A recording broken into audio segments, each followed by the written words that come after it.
Hello, I'm Claire. Welcome to my garden here in Zurich, Switzerland, allotment garden.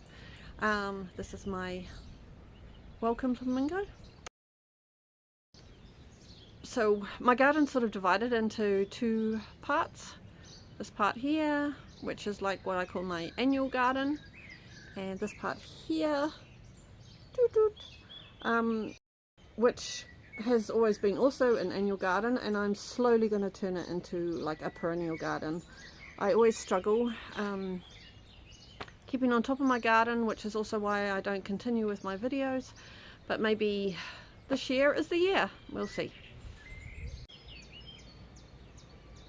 So this is my little archway, and this here is what I call my annual garden. So it's sort of divided into 6 beds. The first one is hard to distinguish because it's I split it into 3. I made this walkway here because I was always just cutting across. Anyway, that's one. This one here is bed number 2. This one here is bed number 3. Bed number 4. Bed number 5, covered in weeds. And bed number 6, which is half covered, half not. I'm just spinning around to show you the whole thing. It doesn't look like much, right? I did have a compost pile here, just here, and I think I took a little video of it. It gave me just enough soil to, or compost, to cover each of these 6 beds, just a small amount.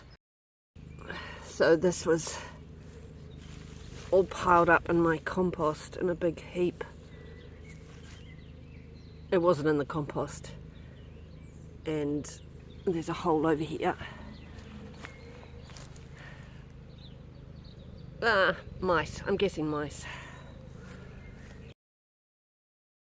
I thought that they really needed some more, and I didn't have any more compost, so I collected a whole lot of leaves, which is what I do every year, and I put these all on. So just quickly, this bed here, this is bed number 6, and it's underneath this apple tree, and over here are the blackberries.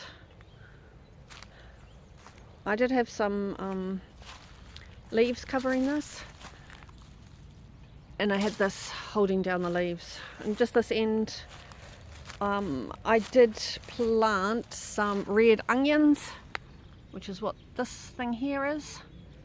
There's a few more popping up. The red onions were old, and I just thought I would throw them in, see what happened. This apple tree has some nice blossom. I don't know what this apple tree is. There's another apple tree along here. Its blossom is just finished, actually. Oh no, there's some more poking out. Oh, so nice. Okay, bed number 5 is this one here, which is fully covered. Once again, I had some old potatoes I found in the drawer, which were actually potatoes I got out of the garden last year. I'm really sure those are not going to work.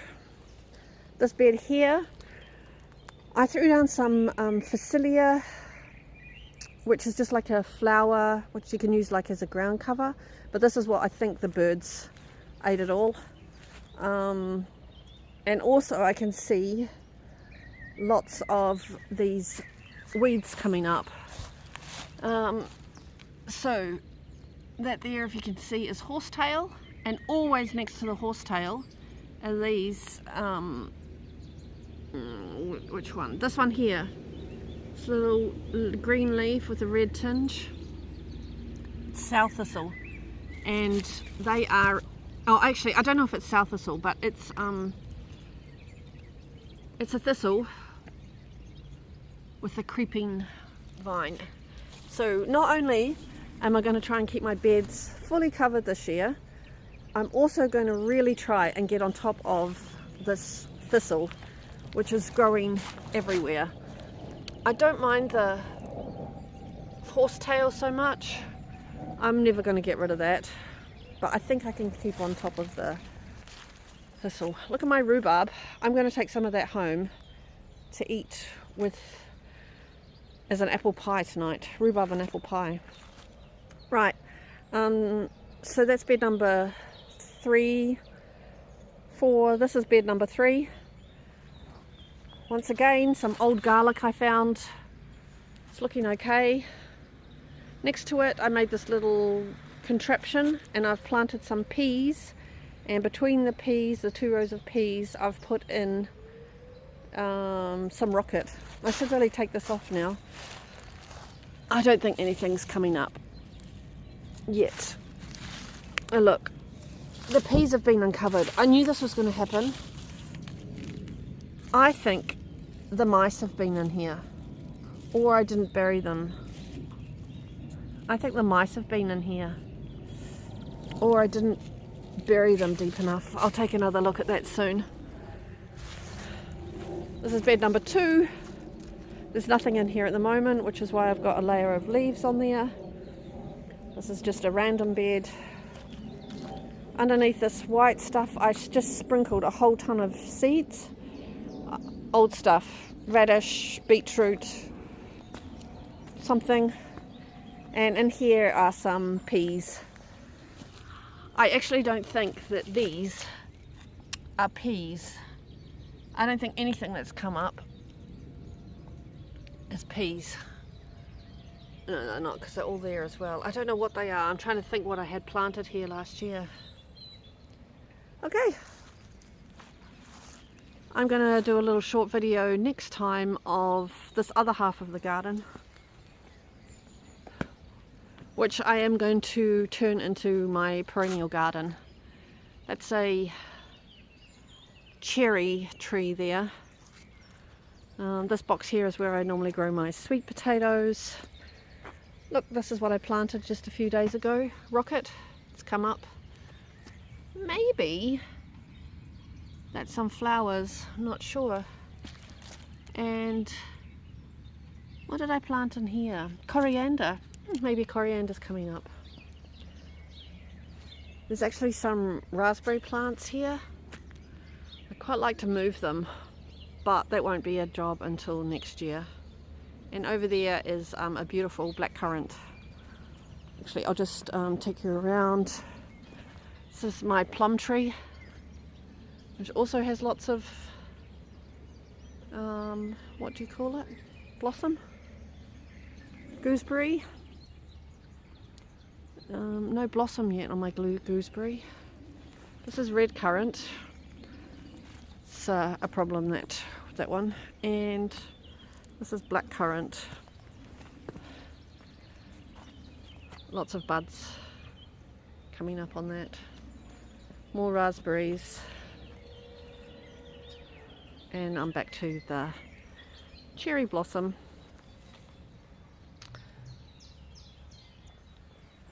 Okay, so this here, mouse hole. Lemon balm, comfrey. It's the only thing that's looking good in the garden this year. Anyway, I'm going to go through this part of the garden again another time, even though I have showed you most of it. Now I'm just going to show you a quick video of a little community garden where you can pick your own flowers. I'm just in a little suburb of Zurich called Altstetten.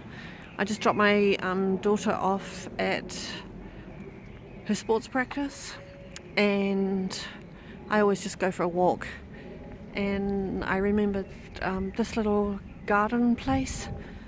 It's on that sign, it says payment, bloomin' or flowers for self-cutting. So there's all these,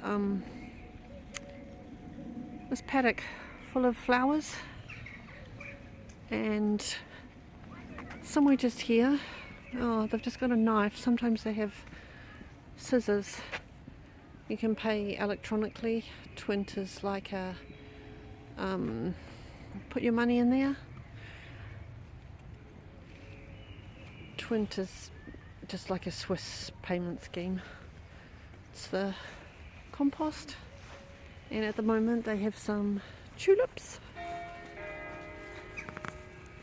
So you can just walk along the row, take them yourself. I didn't see a price, but normally they're either $1 or $1.50 for one flower. Dandelions, I'm guessing they're free. Not sure what's in there. I'll have a walk along here. Oh, they've got a sign over here as well. So often they have gladioli and sunflowers. Can't remember what else.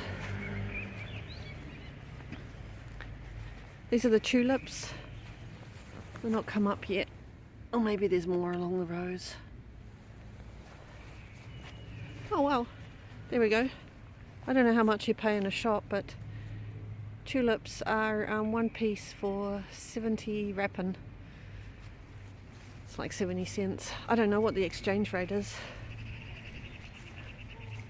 Swiss franc's very close to the euro. All the way down there. Something else. That's the church.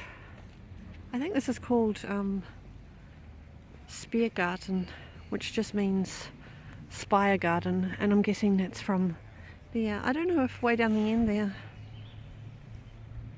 those flower blossoms, I'm guessing they're apples. I don't know if you can pick those as well. Anyway, just a little information about what's available in, so some information about what's available in Zurich.